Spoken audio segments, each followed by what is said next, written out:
The company that owns God's Not Dead, Lionsgate, filed a copyright claim against me to try to silence me, take it down, prevent me from talking about this. So I file a dispute on YouTube. They immediately decline the dispute. So I appeal all the way to YouTube. And YouTube decides to let me air it and monetize. YouTube sided with me on this. But remember, I actually have 10 total videos that I have to go through this process for. So I make it through 4 videos only to find 2 additional companies made claims on me. Started out as Lionsgate, and then it was NAN Films LLC, and then CPR Agency. And then there's one that was in German, apparently. It's like this company that owns God's Not Dead has like 4 different subsidiaries or something. I don't know. And every single subsidiary is claiming copyright stuff against me to keep me working, to keep this going, moving along, and refusing to just let me criticize their film. That's what this is, an attempt to silence criticism. You know, the free speech crowd is attempting to silence criticism right now. And you know what that means.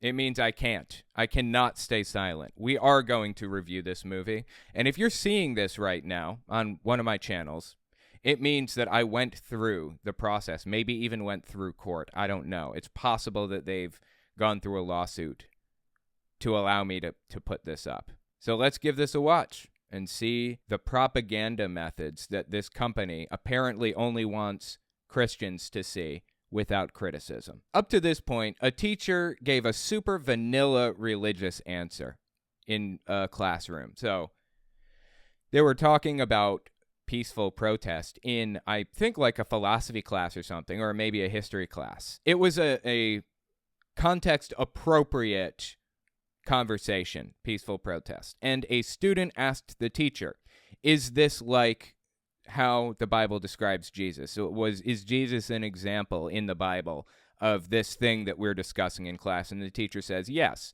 this would be an example. Martin Luther King Jr. would be another example. It was a perfectly appropriate question. Nothing wrong with it, honestly. I really don't have a problem with what this teacher did. But this movie had to pretend that this teacher is a big martyr, this fabricated situation, and now the ACLU, the big evil ACLU, is suing this teacher, trying to destroy her life because she brought Jesus up in a classroom. It just doesn't work this way. This is just completely made up. I'm an atheist, okay? And I'm saying this is not how it works, and nobody would realistically have a problem with any of this. Nor would the ACLU take a case like this. It's just ridiculous. Now, this guy you see on screen here is the woman's lawyer, and he's not a Christian. He is an atheist. Basically, everybody is an atheist in their world. And there are very few Christians, few honest, true Christians who fight the good fight. And she's one of them. So anyways, they're in court arguing. They've gone through jury selection. In fact, they may be doing jury selection now. And yeah, so that's where we are. Let's give this a listen. This is the ACLU group right here. The guy on the far right is this terrible, evil guy, just awful. He's out to get all these poor, innocent Christians. The ACLU would probably defend her. Oh, no doubt. Yeah, absolutely they would. Yeah. The ACLU defended the KKK in the 70s or the 80s. I don't remember. And their right to go protest through a Jewish neighborhood because the ACLU believes in civil liberties. It's in the name.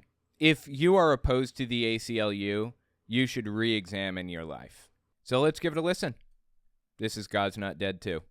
Of common sense might not agree with his tortured interpretation of the Constitution. But you might understand that my client has rights that trump his agenda.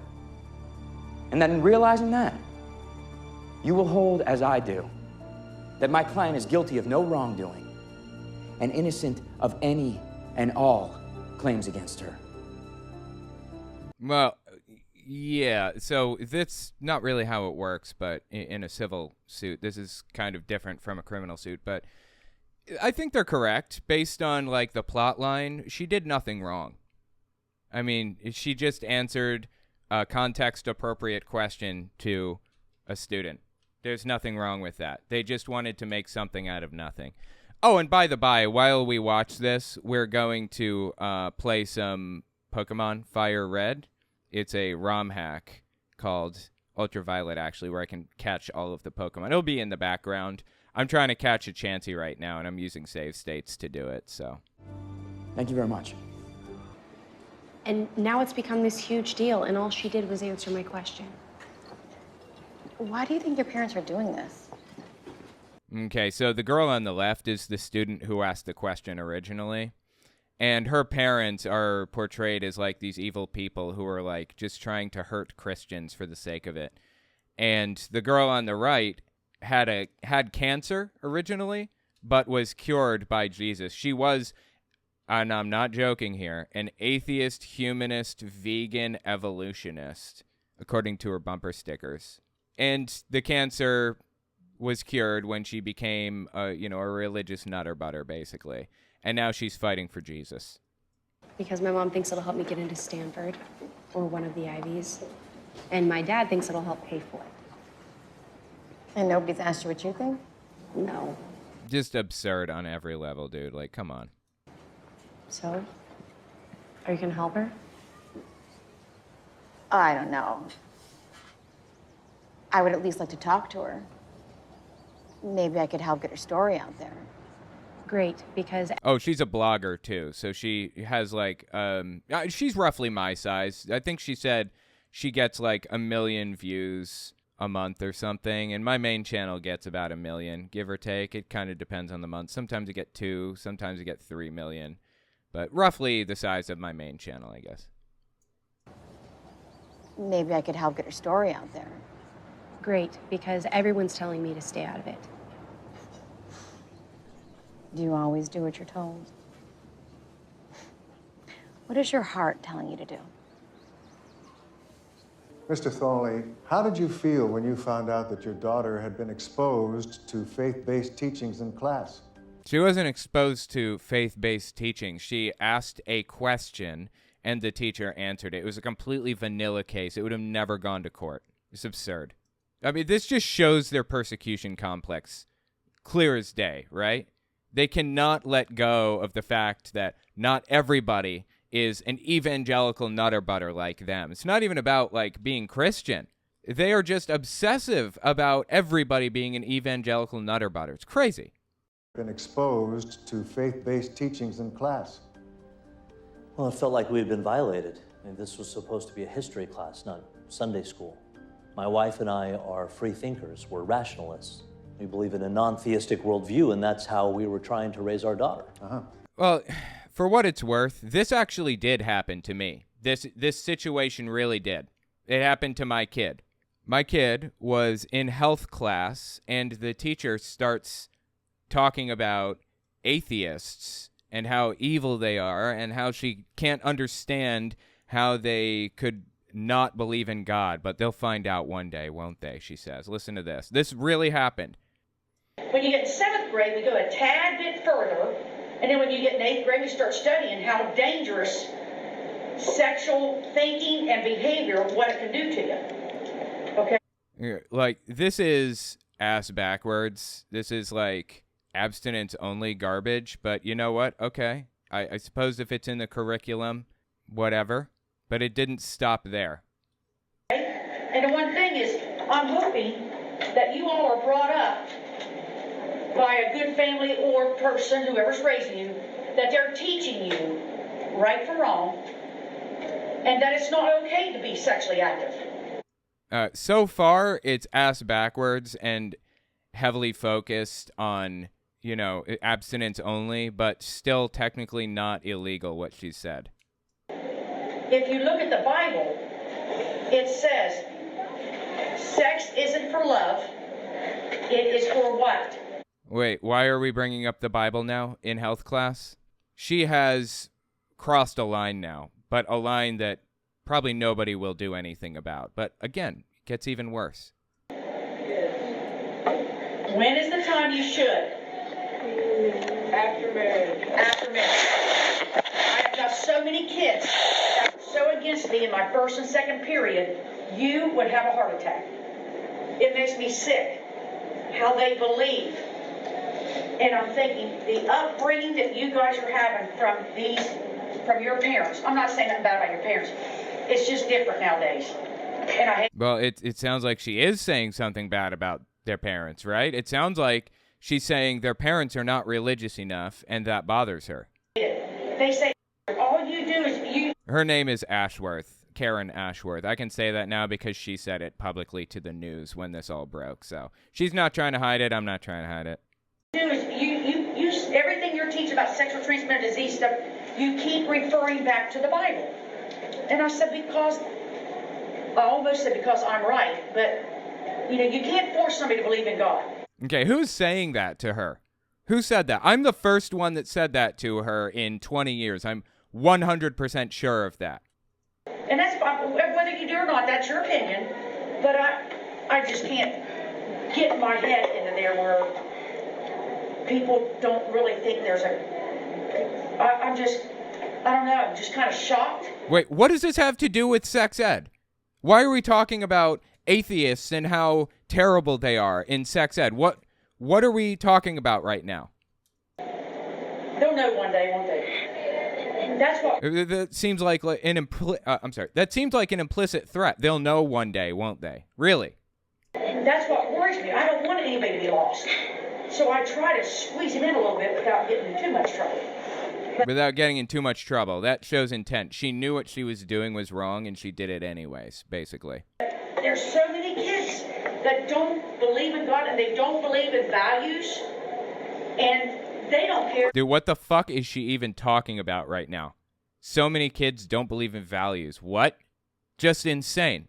So she has trashed atheists in her classroom to her 11-year-old students. And by the way, these students are forced to be here. They don't have an option. This person is acting as an agent of the state in front of a compelled audience. A captive audience. They have no choice to leave if they don't want to hear it. They are legally required to listen to what she's saying here, and she is forcing them to listen to religious nonsense about hating atheists and, not understanding all the blah, blah, blah, whatever. She's forcing them to listen to this. This is actually a violation of the Constitution. It's against the law. It gets even worse if you can believe it. Right now she's focused on atheists. She's about to talk about LGBT people. They don't care. Whatever they do, however way they want to dress, whatever way they want to act, if they want to be with a boy or a girl, that's their choice. And that's fine. I'm not arguing. I'm just saying I don't believe in that.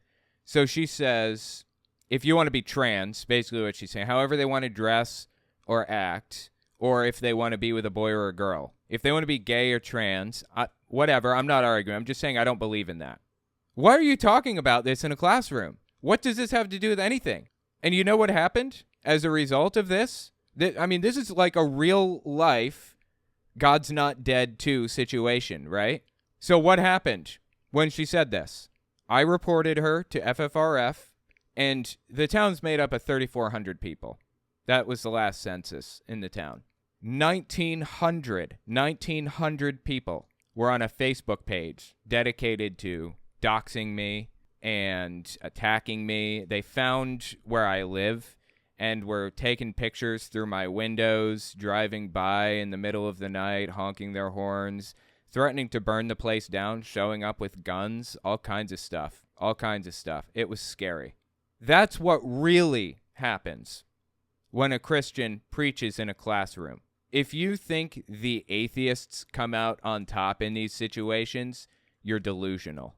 I had to move. I had to leave in the middle of the night because people were like walking around my house and checking out my car and stuff like that.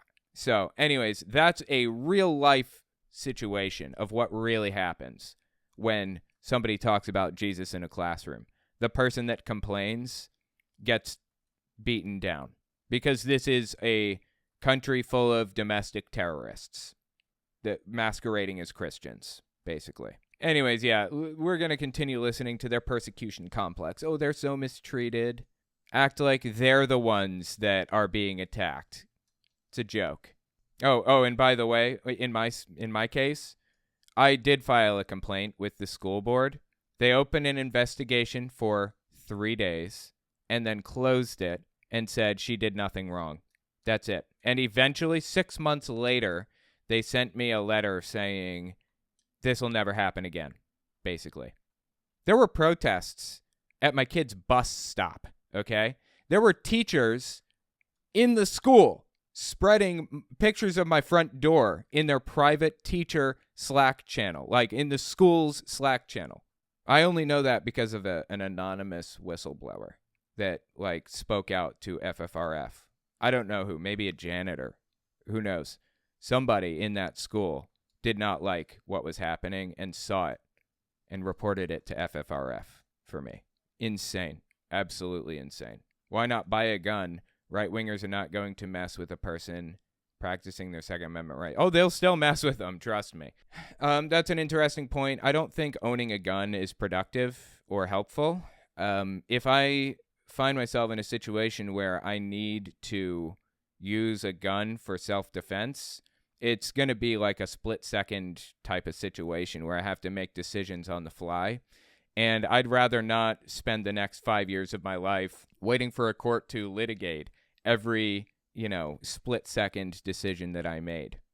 And if they choose wrong, then I end up in jail for 30 years. I would really rather not go through that. You shouldn't use a gun for self-defense ever. That's a bad decision. That's the wrong choice. Now, is it a good idea for all of the right-wingers to have the guns and none of the left-wingers? No, probably not.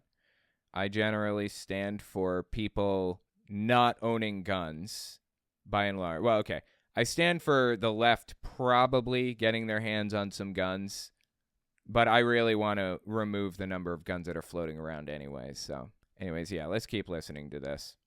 A non-theistic worldview, and that's how we were trying to raise our daughter. Uh-huh. And did you discuss this incident with your daughter? Well, I tried, but it's hard discussing anything with kids that age. She's 16. Some of you know what that's like. It's hard enough trying to maintain credibility as a parent without a teacher jumping in and arguing against your position. Now, we trust the school. Okay, she didn't argue against their position at all. She just answered a question that was asked. That's it. As a parent without a teacher jumping in and arguing. Like, again, I've been in this exact situation, except the teacher really was maliciously and intentionally trying to convince the class that God was real and that their parents were wrong. That's not what happened in this situation. Arguing against your position. Now, we trust the school not to overstep its bounds in terms of what is and what isn't appropriate. Was that too much to ask? No, thank you, Mr. Thawley. That's all, Your Honor. Your witness, Miss Endler. No questions, Your Honor. Next witness, Mr. King. They act like the judge, the jury, the people in the courtroom, literally every single person, is either a neutral arbiter or opposed to their position, and they have an uphill battle. Absurd. Every single person in this courtroom, from the lawyer, from the defense to the prosecutors to the judge to the jury, are all in favor. They lean Christian in the United States, all the way up and down the line. Mrs. Rizzo, did Ms. Wesley talk about faith issues on the school campus? All the time. Everybody knows she's a Christian. Okay, well, there's nothing wrong with that if she's talking to her fellow teachers. That's fine. It's when she has an audience that is banned from leaving the classroom by law. They will go to jail if they skip her class. Like truancy, right? You're a truant. You cannot get out of going to this school. It's when she has a captive audience that has no legal choice but to listen to her. And she is shoving this garbage down their throats, this evangelical extremist nonsense. That's when it's a problem. I don't think she'd chew a stick of gum without praying first. It makes everyone feel awkward. Thank you. That's simply false. People pray all the time in school. This is a super religious country. No further questions, Your Honor. Your witness, Miss Endler. Mrs. Rizzo, you stated that Miss Wesley talks about her faith all the time. I'm curious, can you give me a specific instance? Well, not off the top of my head. Well, has she, as far as you're aware, ever started her class with a prayer? No. Has she ever asked anyone in the teacher's lounge to pray with her? No. Okay, that wouldn't be illegal. Praying in the teacher's lounge. That's perfectly fine. Starting class off with a prayer, that would be against the law. Has she ever asked you personally to pray with her? Objection. No. Again, that wouldn't be illegal either, but I don't know what that has to do with anything. I mean, in their scenario, she didn't break the law, but they're pretending that she broke the law. And if she had really broken the law by answering that question, she didn't, but if she did, then none of this would be relevant. What's the point he's even shooting at here? Your Honor, cumulative. The question has effectively been asked and answered. Your Honor, Mrs. Rizzo's sworn testimony states that Miss Wesley talked about her faith all the time. Yet she's failed to cite a single instance. I'm merely trying to discover some basis for her opinion. Sustained. Ms. Chandler, we're done with this line of questioning. Mrs. Rizzo. Yeah, obviously she's religious. She's admitted to being religious already. So, what's the point he's getting at here? In the school's initial inquiry into this matter, you were Mrs. Wesley's representative on behalf of the teachers union, were you not? Yes. And did you ever consider that your disapproval of her faith might taint your ability to represent her properly? Objection. Speculative. Sustained. God bless you. Careful, or you might end up on trial. Mr. Endler. That's ridiculous, and communicating with the jury is against the law to my knowledge, and he would have created a mistrial and probably put himself in serious jeopardy, possibly losing his law license and all kinds of things. I mean, he's making jokes and stuff, not taking this seriously. No further questions, Your Honor. And also, somebody can not agree with someone's decision, but also reasonably be like their representative. Like, this guy is supposed to be a Christian or an atheist, this lawyer that she has here, but he's representing her. Like, obviously they're trying to communicate that. Well, I mean, I don't know if they're trying to communicate this, but obviously I guess what they're trying to communicate with this is that everybody in this world is an atheist. Everybody, every single person, and even the lawyer. But this guy seems to be willing to defend Christianity or whatever. So when are these religious zealots going to realize it's not only disrespectful of them to push their beliefs on others? In this case, it's actually illegal. Wow, dude, look at this on the TV. Apex News. This is obviously parodying AP News, right? AP News is one of the most reliable news sources out there, and right next to Reuters.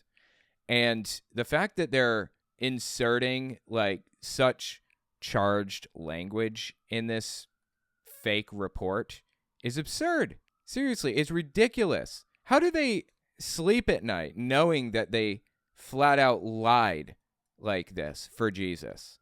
Insane. Them to push their beliefs on others. In this case, it's actually illegal.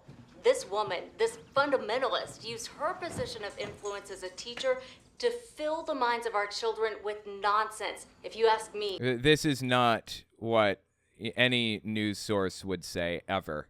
I mean, Fox News would say it if they were on the other side. No left-leaning news source would ever say this.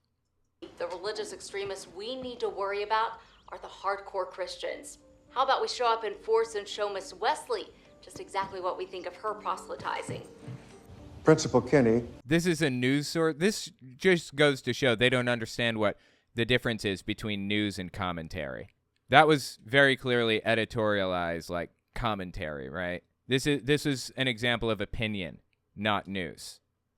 What was the school district's final determination? Well, Grace has been suspended without pay pending the results of this trial. Isn't that rather unusual, leaving it up to a third party to determine whether Ms. Wesley is fired? Leaving it up to a third party? What?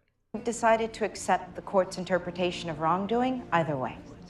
Oh, I see. Okay. So they left it up to the courts if she did anything wrong, and the court determined that she had, so they fired her for it. All right.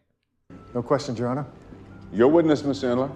Miss Kinney, can you tell me... By the way, this is the principal, and I believe, of the school, the black woman is, and she fired the teacher, I believe, personally. The full name of the high school over which you preside. Dr. Martin Luther King Jr. Memorial High School. I noticed that the name fails to mention Dr. King's title as Reverend Doctor. Well, for what it's worth, that's a really, really long title, but it's irrelevant. Yeah, okay, he was a reverend.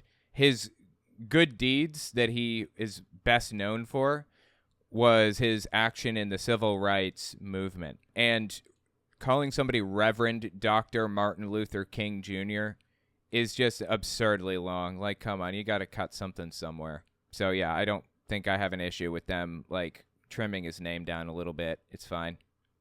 It's his work in the field of civil rights that we prefer to highlight. But that's the whole point. No. I'm sorry. That's incorrect. It's his work in the field of civil rights that he highlighted, that he focused on.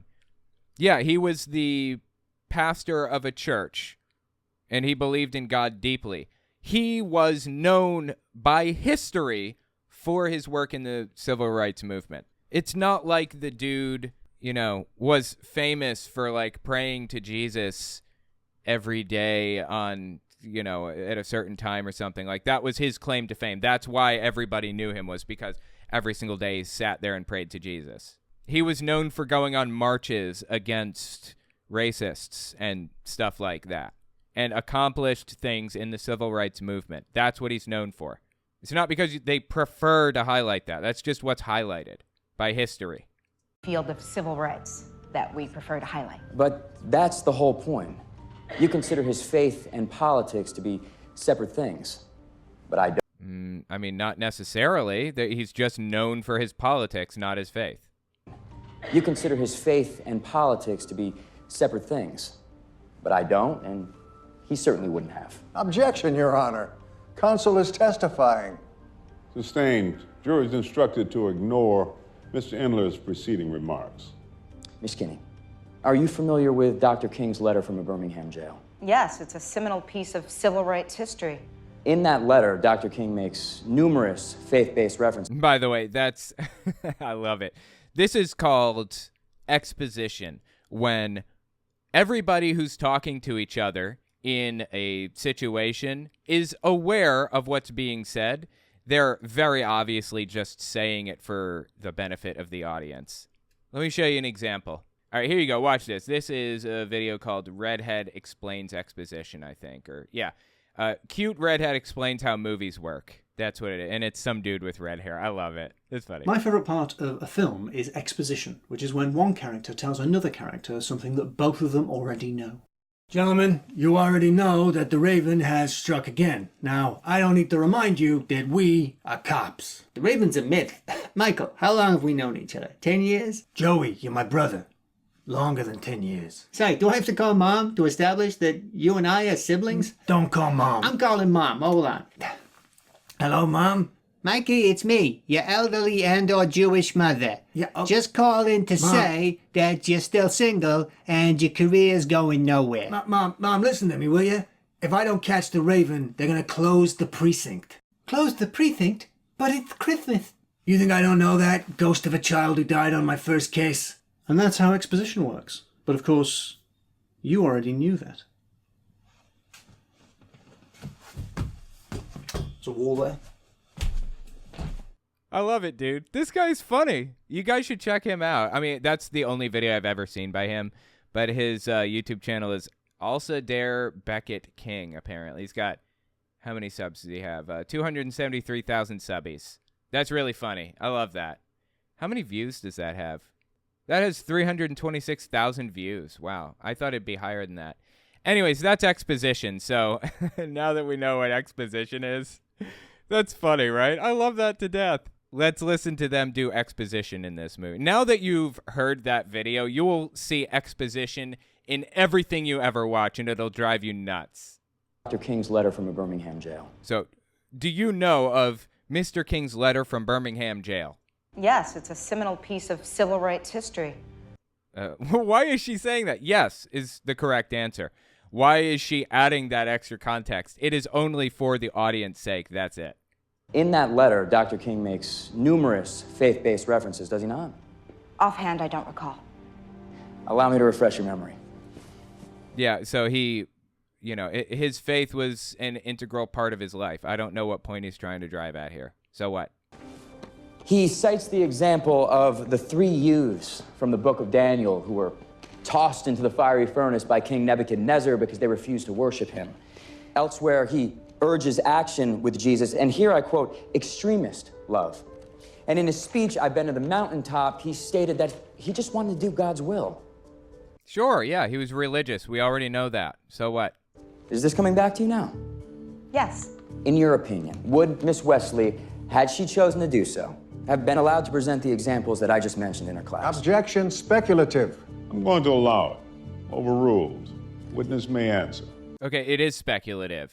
They're asking her to speculate on something that she simply doesn't know. They would never allow this question. No. If it were up to me, she would not have been allowed. Why not? Because those examples are too closely associated with faith. In other words, that's just nonsense. There is so much room for religious liberty in our entire system. People can get away with almost anything. In fact, even what I showed earlier with the health class teacher saying, according to the Bible, blah, blah, blah. According to the Bible, if you don't believe in the Bible, then you can't have morals. If you are gay or trans, I'm not arguing. I'm saying I don't believe in that. Even that, the teacher got away with. Even that. You can get away with almost anything. Hell, Kennedy v. Bremerton, in that recent Supreme Court case. Yep, there you go. Stream blocked. Why did YouTube block your stream? Because they detected copyrighted content, basically. It's the result of God's Not Dead 2 censoring people, basically, who want to criticize them. Anyways, what was I saying? Oh, Kennedy v. Bremerton. Kennedy literally prayed with students, and got away with it. The Supreme Court determined he was allowed to do it. So this garbage about how persecuted they are, it's all nonsense. All of it. Every last bit of it. It's made up. This isn't how the world works at all. It works in the Christian's favor every time. Every single time. Hope you don't get banned from YouTube for something like that. I doubt it. No, I don't think I'll get banned. I'm not getting serious penalties. They're basically just taking all of the money from it, and they are forcing me to stop talking about it. They just won't allow the video up. They take all the money, they don't allow the video up, basically. Not super chats, though, for what it's worth. I keep those. Had to download Twitch to be here. Thank you guys so much for coming. I appreciate that. And how lame that they did that. I'm sorry. It's okay. It's just the system that we live in. It's a perfect example of what I'm talking about. This system is one in which Christians abuse every system that they have access to. No, I'm sorry, not Christian. Evangelicals, specifically, take advantage of every system they have access to. Do you know that I have a back end on YouTube that allows me to file copyright claims against people the exact same way that that Lionsgate or whoever else does? There are probably 15 people in there who have violated my copyright protection, but I don't go after people ever. You know why? Because I appreciate criticism. In my opinion, they are perfectly free to criticize me to their heart's content. That's the system that we live in. And I don't want to take advantage of a copyright system like that to further my own goals. That's a scumbag move, you know? Anyway, let's continue listening to this. I'm not going to let him get away with it. They're facts, but they're just facts that are too dangerous for discussion. The word I would use would be controversial. No, I would say inappropriate to shove somebody's beliefs down a captive audience's throat when they have no choice but to listen. That's the correct term here. But aren't facts just facts? I mean, Yes, facts are facts, but, religion isn't facts-based, it's opinion-based. They're providing opinions when they talk about their religious beliefs. Christian evangelical nutterbutters don't seem to get the difference. That their religious belief is opinion-based. Nothing controversial about 2 + 2 = 4, or E = mc², or the date man landed on the moon. So why the controversy about these facts? I think the fact that we're all here today speaks for itself. Thank you for your honesty. One last question. In your orientation at the beginning of the semester, your memo to the staff stressed diversity and tolerance. Did it not? Yes. Well, would it be fair to say that, except for Christianity, all other forms of diversity are welcome? No, Christianity is welcome also. It's not about, Christianity not being allowed. You're allowed to be a Christian, but as a teacher, as a representative of the state, you are not allowed to force children to listen to what you believe. And if they don't want to, then they get, ultimately, the end, result is truancy and arrest. Objection, Your Honor. I will withdraw the question. Mr. Endler. So is Christianity not like a form of diversity that is disallowed? Just absurd. You're allowed to be whatever you want. You seem to have a penchant for injecting commentary where it doesn't belong. You would do well to avoid further provocation of this court. I apologize, Your Honor. I'll look to curtail it in the future. Redirect, Your Honor. Miss Kinney, I understand that you attended a service at Miss Wesley's church a short while ago. Is that correct? Yes, that's correct. It was an event honoring several students who attend that church for their community service. Mm-hmm. And who was it that invited you to that service? Grace Wesley. I see. And where were you when this invitation was extended? At my office. On school grounds? Yes. There's nothing illegal about that because Miss Kinney or whatever is not a captive audience. She's not being forced to sit there and listen to somebody preach about Jesus. She wasn't even preaching about Jesus. To invite somebody to her church, that may be legal. I think that might be legal.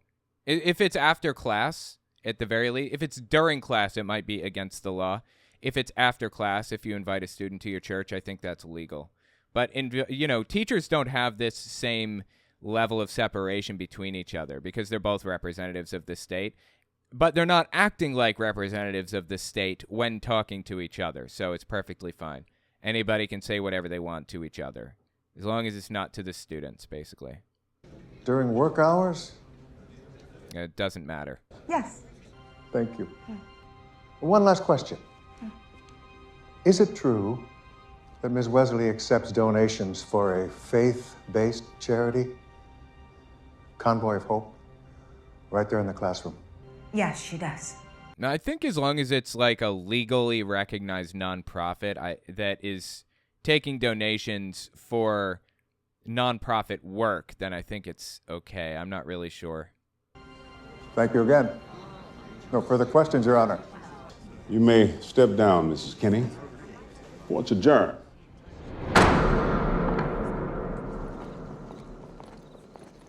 Grace, can I ask you a question? Off the record.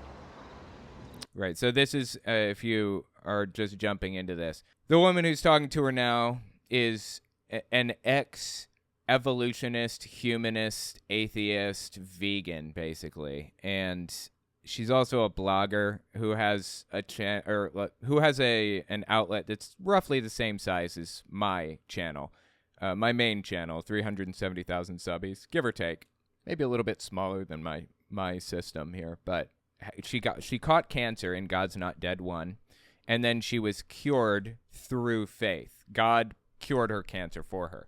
So now she's like a believer, basically. Sure.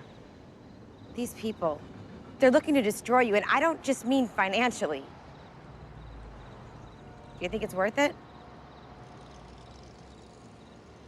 I hope so. So do I.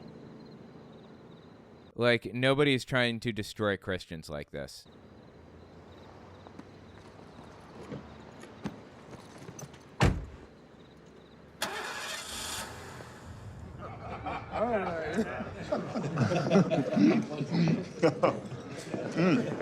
Fishy and cheesy at the same time. David, this tuna milk is exquisite. Oh, yeah. Exquisite. It's the provolone. That was my idea. I love what it does to the flavor of the fish. Don't I know you? You're from Blaze's car rental, right? Oh, yeah. Yeah. Right, so if you didn't see the first one, these two pastors, I think in God's Not Dead 1, maybe it's this one, I'm not sure. They were trying to get, no, it was God's Not Dead 1. They're trying to get to like a concert or something, and God simply didn't want them to make it. So he kept making the car stall. And this guy even brought a rental car to them, drove it to them. And when he got out, he turned the car off. They get in, try to turn the car on, and it won't start. It was God sending him a message, basically. So this guy drove the rental car to them. I don't know what this has to do with anything, but okay. You're from Blaze's car rental, right? Oh, yeah. Yeah, that gig didn't really work out for me. I don't think customer service is my forte. So you decided to become a waiter? Well, this is where I do my dinner theater. In the mornings, I serve up croissants. In the evenings, I serve up Chekhov. Oh. Hey, listen, sorry about the whole car not working thing. It's okay. I learned my lesson. He bought a Prius. Starts every time. Oh. Wow, I'm actually surprised that they're speaking positively about Priuses. Don't Trump supporters hate Priuses? That's who made this movie, Trumpist nutcases. When was this movie made, anyways? I think God's Not Dead 1 was made in 2014. God's Not Dead 2 was 2016. So, yeah, it was around that time. Maybe they hadn't completely bought into Trump's propaganda yet. Well, same guy. Same guy. Amazing. Gentlemen, I don't want to spoil your brunch, but I'm hearing from a friend of mine in the prosecutor's office about a subpoena that just came down. Okay, this is the moment when this pastor on the right should stand up and walk out. This is an example of the trial that he's a juror on being brought up outside of, that context. He's supposed to sequester himself in some situations. Like, some people won't stay in a hotel and stay away from all media. It just depends on the judge, I think, what the judge decides. But at the very least, you are supposed to avoid any possibility of outside influence or bias of any sort, no matter what. So this guy comes in and is about to inject his own personal beliefs about the trial that this guy is a jury on. This is an example of, like, juror malpractice or juror misbehavior. I don't know what the term is exactly. He should have stood up and walked out right then and there. From a friend of mine in the prosecutor's office about a subpoena that just came down. Yeah, jury tampering. Yeah, exactly right. That's what's happening right now, jury tampering. He is a juror on this trial. He's about to talk about it. This is so illegal.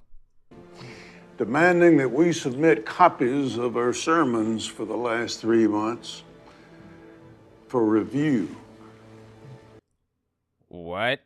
Why would anybody demand a copy of sermons for review? What does that have to do with anything at all?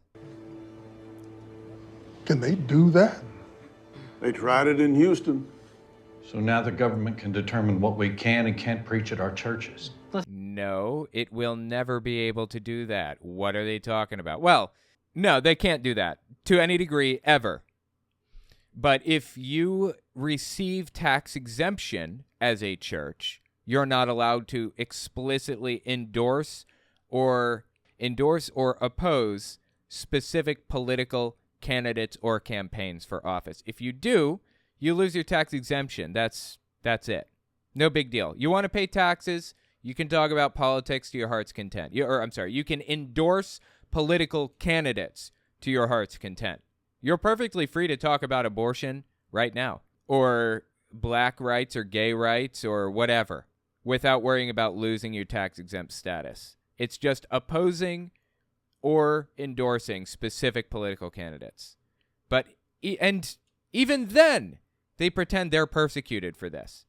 You're receiving a benefit from the state. This is like Jehovah's Witnesses receiving money from Norway for being a religion. You get $1.6 million a year just to be a religion in Norway. And you're complaining now because you had that taken away because you are violating people's human rights. This is a privilege, not a right. They don't seem to understand the difference. Tax exemption is a privilege, not a right. But when all you know is privilege, equality feels like oppression. Let's not overreact. I'm sure there's no ill intent here. Unfortunately, I think this is just the beginning. We've been ignoring it, and now we're paying the price for it. Well, don't forget the silent majority. They're out there. They just need something to stand for. I'll admit there's pressure, but I think with time, this will correct itself. Forgive me, but I think you're wrong. I'm serving on a jury in a case right now that touches on these issues.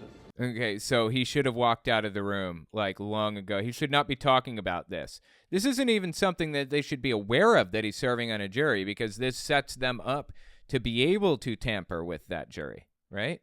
Of course, I'm not allowed to talk about it, but I mean, the one thing that it's convinced me of is that if we stand by and do nothing, pressure that we're feeling today is going to mean persecution tomorrow. Just absurd. Give me a break. What makes you so sure? Speed of change, viciousness of the opposition. Dude, why do they constantly play music in the background? You hear it? It sucks. The music sucks. I suspect they play music in the background to get around copyright issues. My guess is that's the goal here. To have another force behind them to stifle criticism. The message of the gospel has us standing in the way of a lot of things that powerful people want. And our resistance to change that message, because it's not ours to change, has made us a lot of enemies. Whether we admit it or not, we're at war.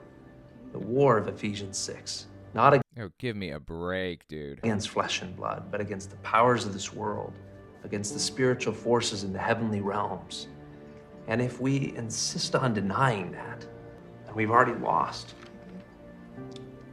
Just absurd. They act like they're the most persecuted people on planet Earth. It's nonsense, all of it.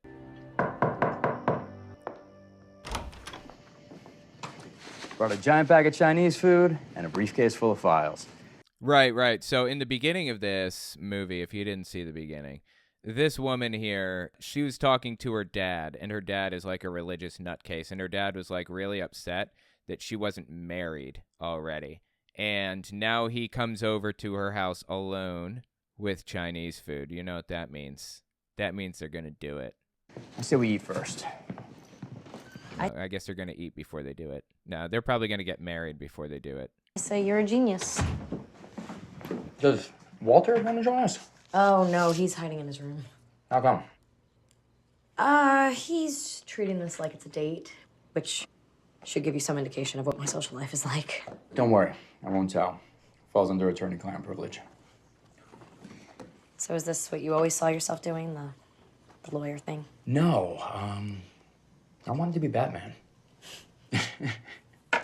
How about you? Your parents have you all set to go to the convent? Actually, there were no bedtime prayers in my childhood. Wow. Okay, so I guess they're getting into like religious issues now. They're going to discuss how religious she was growing up, and being the propaganda that this is, they're going to establish that even if you are a religious believer, it doesn't mean that you were indoctrinated. Some people just aren't indoctrinated, they just believe it. Okay, I don't know what that proves, but all right, let's keep listening. Go to the convent. Actually, there were no bedtime prayers in my childhood. I was raised in a house without much faith. When did you decide to become a Christian? I was walking home from class. It was dark. You hear the music in the background. Music, by the way, is used in a propagandistic way to push people into an emotional state, at which point they can be emotionally manipulated. If you saw the ending to God's Not Dead 1, you'll remember that the atheist professor, the evil atheist who was out to hurt everybody that he knew, he walked in front of a car who ran a red light and hit him, and he's laying there dying, and they start playing this emotional music. Now, sometimes music isn't used in an emotional way, or your music isn't used to propagandize, basically. But when it's paired with propaganda, it is pure unadulterated manipulation. It's emotional manipulation when music is paired with propaganda like that. Like, using music to heighten people's emotions in a movie is okay. That's the point of the movie, to feel emotions. But when it's simply created to propagandize and lie and indoctrinate and confuse you, it's wrong. Simply wrong. And I was struggling with a lot of things. And now it's getting really dark and sad, and zooming in on her face, getting real close. She's about to give us an emotional story. Ready? And I turned the corner, and right there in front of me was this church. It had this old sign out front, but it stopped me in my tracks. And the sign said, "Who do you say that I am?" And as I read it, I could hear the Lord speak to me. See, she's tearing up as the music gets kind of more and more prominent. She's getting more emotional. They're trying to get you emotionally invested in what's happening right now. And they use the music to their advantage in that goal. And as I read it, I could hear the Lord speak to me. I couldn't get that question out of my head for days. So that was the start of a journey that didn't end until I found the answer. Okay, so she claims that she wasn't religious growing up. I simply don't believe her. Her dad is a religious nutcase, if you saw part 1 to this. He is obsessed with Jesus and religion and hating atheists and the whole 9 yards. That's what it's all about for him. That's his whole life, seemingly. So I just don't like the story they're setting up is intended to communicate that non-Christians can become Christians without indoctrination, and I suppose that's true, probably. But by and large, the vast majority of Christians are Christians, certainly evangelicals, because they grew up in a setting where they were brainwashed. That's how it works. That's the only real method evangelicals have to propagate, to reproduce, for lack of a better term, is to make sure that their children are inundated with these beliefs from as early an age as humanly possible. Like, people have awakenings through their lives, right? Like, I remember I didn't have a political awakening until I was maybe 22. It was when I was walking away from religion, I realized how nonsense it was. And I started getting into like atheist content on YouTube. And those atheists on YouTube were talking about political issues as well. So I went through a religious awakening, realizing that Jehovah's Witnesses were full of it. And when I went through that religious awakening, I went through a political awakening. Well, these people are doing everything they can to force a religious awakening on people at any cost as early as humanly possible. They want to force their children to be aware of it. They want to force their kids to pay attention to religion and believe this without question, no matter what, as early as they possibly can. Dude, how many chances have I gone through? I think at least 50, right? At least 50 chances.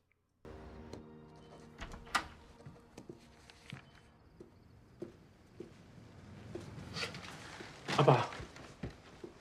Okay, now this kid, he's a Chinese kid.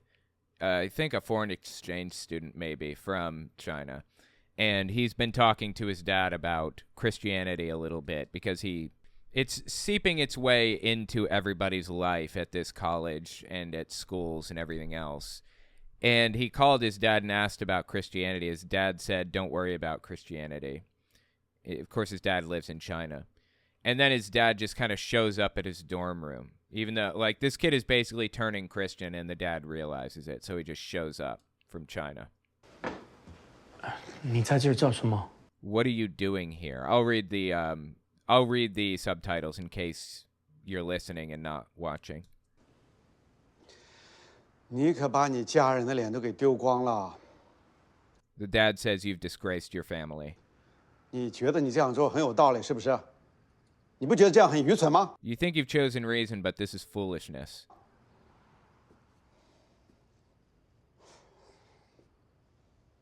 好了，现在我们 I've come to take you home. 回家。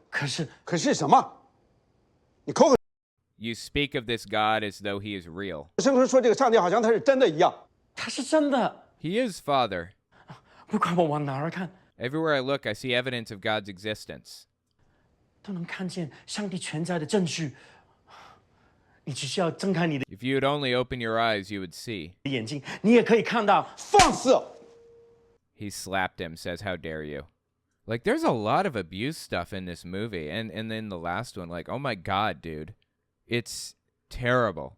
It actually gave me, like, flashbacks and nightmares and stuff when I watched the last one. That's not good.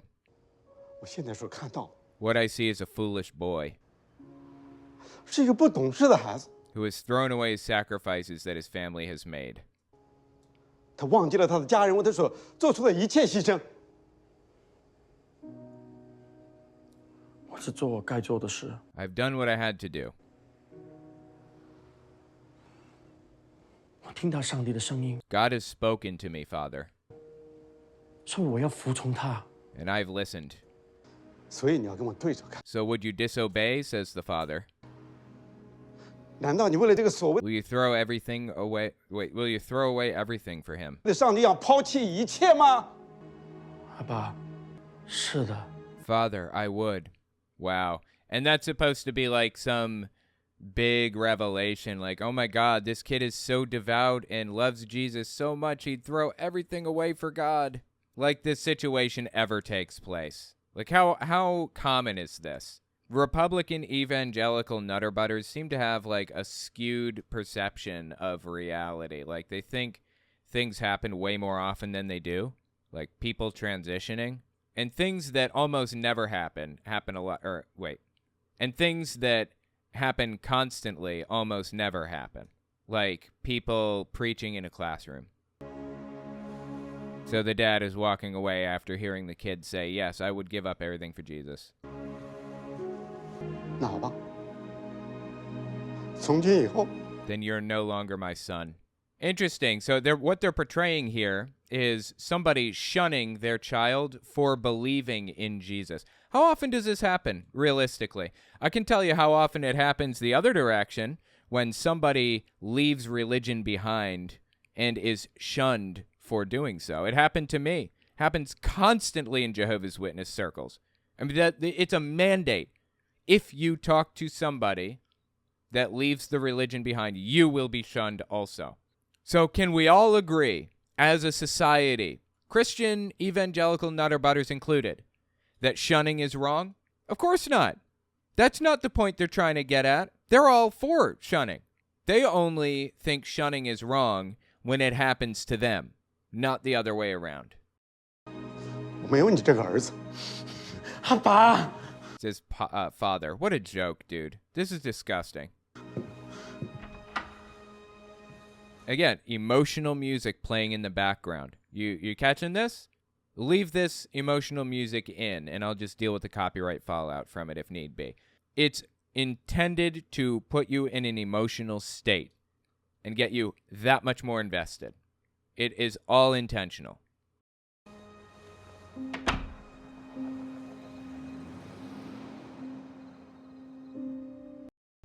Now we got the pastor who's on the jury praying to God apparently at his desk. And I'm kind of talking over the music a little bit here because I'm going to cut it out. But apparently he feels like, stress or like, I don't know, some level of nervousness or unhappiness, or I guess he's not sure what to do about this situation. Then we zip over to the church and the Chinese kids walking in to pray, I guess, walking through the pews and stuff. Okay, so the pastor's looking at this subpoena now for his sermons or whatever, asking for his sermons. They never gave us a reason why they were subpoenaing the sermons anyways. What does it have to do with anything? The Chinese kid's, he's kind of zipping between the two scenes. Chinese kid sitting there at the pews, crying. and the pastor is thinking about the subpoena. So the kid's walking up to the piano, looking at the sheet music. I guess he's going to start playing. And the pastor, I bet, okay, before we watch, I'm going to make a prediction. It's been years since I've seen this. I'm going to predict the pastor is in this church right now. And here's this kid playing the piano beautifully, and then they get together and they, live happily ever after, something. Yeah, so he's sitting down. Again, you're probably missing a lot of stuff in between because I'm just cutting things out if it's not relevant because of the music. But yeah, now he's playing, and I don't know the point they're driving at here. Yeah, I guess they're trying to make this. I guess they're trying to make this like an emotional situation. Again, using music to manipulate people's emotions in this propaganda film. And then this Chinese kid says, "So that's it." Losing his father because he's Christian, as if this is a realistic situation at all. Dude, how many chances have I hit? It's got to be 70 by now, right? That was beautiful. Forgive me, but I did not know anyone was here. Oh, it's the girl who asked the religious question in the classroom originally that like started this whole thing off, like in the very beginning of the movie. Oh, no, please don't apologize. I didn't mean to interrupt. I just didn't know where else to go. Wow, they took me by surprise there. I thought for sure the pastor was going to walk out, but it wasn't the pastor, it was this girl. Wait, do they get together, this Chinese kid and the girl? I bet they do, right? I'm Martin. I'm Brooke. Do you think I could ask you a few questions?